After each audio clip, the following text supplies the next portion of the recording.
Indeed, that is today's BBC News at 1. You can keep up to date with all the latest developments on our BBC website. Right now, though, it's time to join our colleagues for a look at the news where you are. But from me and the 1 o'clock news team, do have a very good afternoon.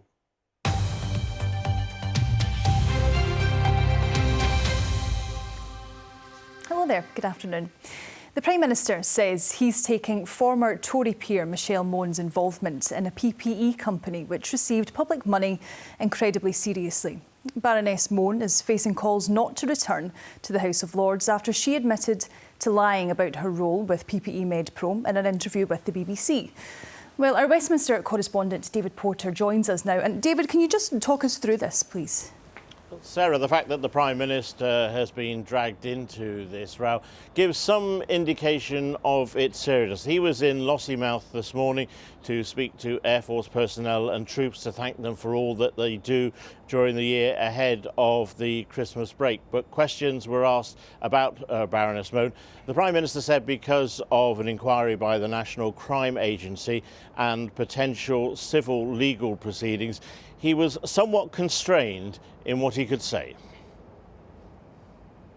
First of all, that this whole situation is subject to an ongoing criminal investigation, but also the government is taking action, legal action against the company involved. So there's a limit to what I can say, other than to say we take all these things incredibly seriously, and that's why the government's taking legal action, and because there's a criminal investigation ongoing, I can't comment any further.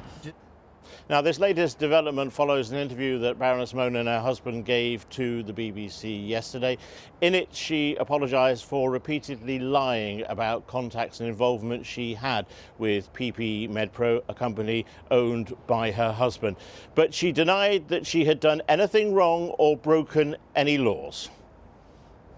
Hindsight's a wonderful thing. I wasn't trying to pull the wool over anyone's eyes, and I regret and I'm sorry for not saying straight out, yes, I am involved. My family have gone through hell with the media over, my career, and I didn't want another big hoo-ha.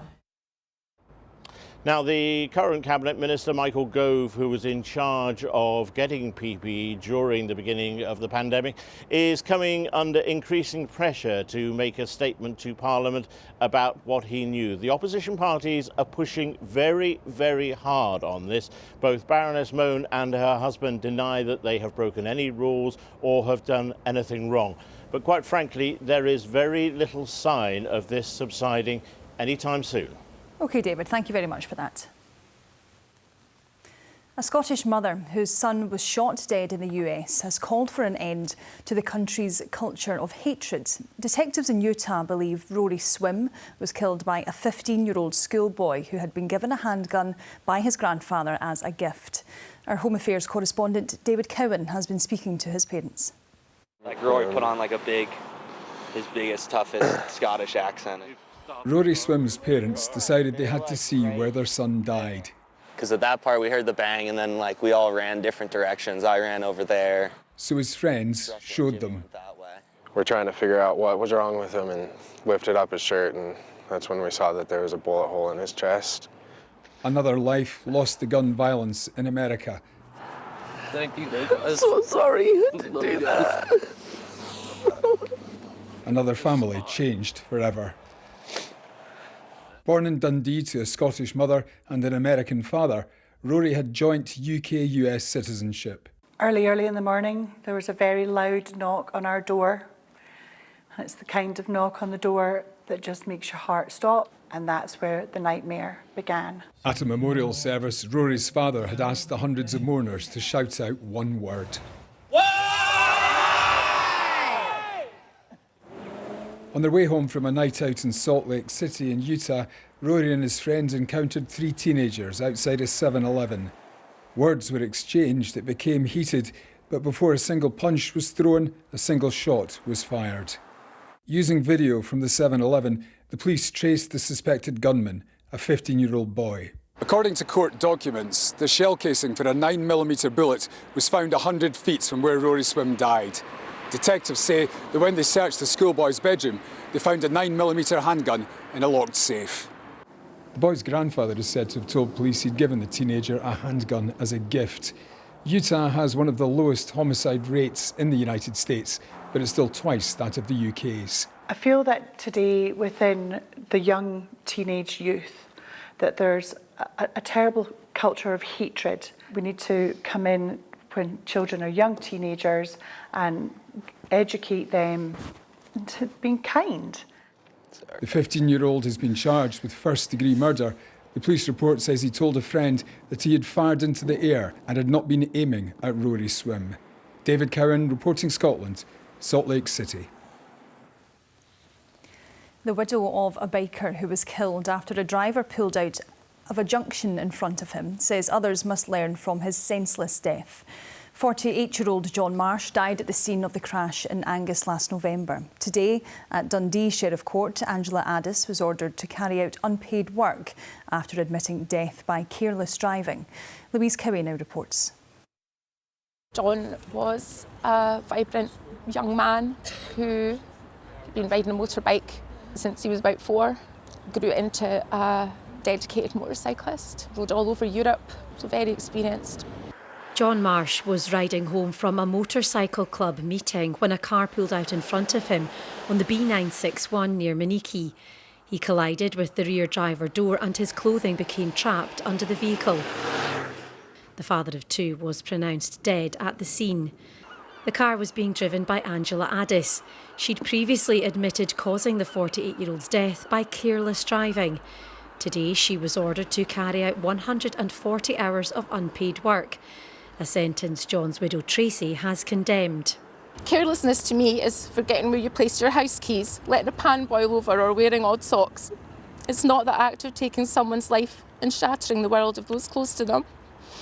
I question how a penalty of 140 hours of community service acts as a deterrent to others or sends any sort of message about our collective responsibility for vulnerable road users. Tracy is campaigning for more to be done to protect motorcyclists on Scotland's roads. She says that those on 4 wheels need to be reminded to take another look for those on 2. Louise Cowie, reporting Scotland, Dundee. And lastly, this lunchtime, a husband and wife from Aberdeen have made history after driving from the Arctic to Antarctica in an electric car. Chris and Julie Ramsey set off in March from the magnetic North Pole, and 18,000 miles and 17 countries later, they arrived at the South Pole on Friday.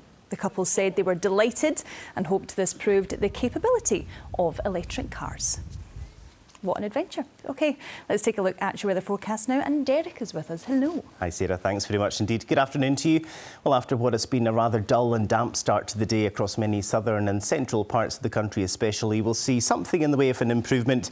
The cloud continuing to thin and break across many parts of the country to allow for some bright or sunny spells, but we'll also see a band of heavy squally rain moving into the northwest, some gusty winds embedded within some of that. Strong winds too extending up the west coast across the western and northern Isles too, but it will be on the mild side for the time of year with a high of around 13 degrees. And into this evening and overnight, the cloud and the rain from today will slip away to the south to give way to clear spells and scattered showers, some of those merging at times to produce longer spells of rain.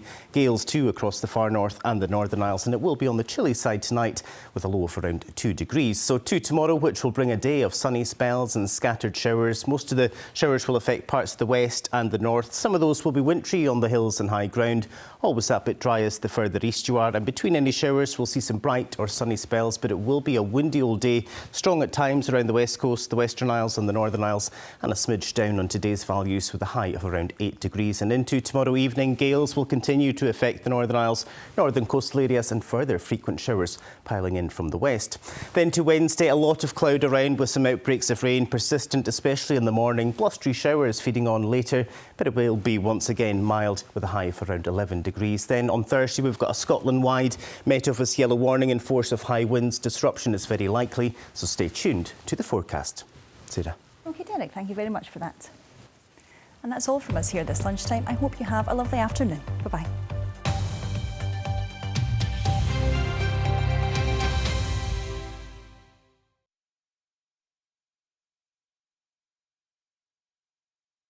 I don't remember anything.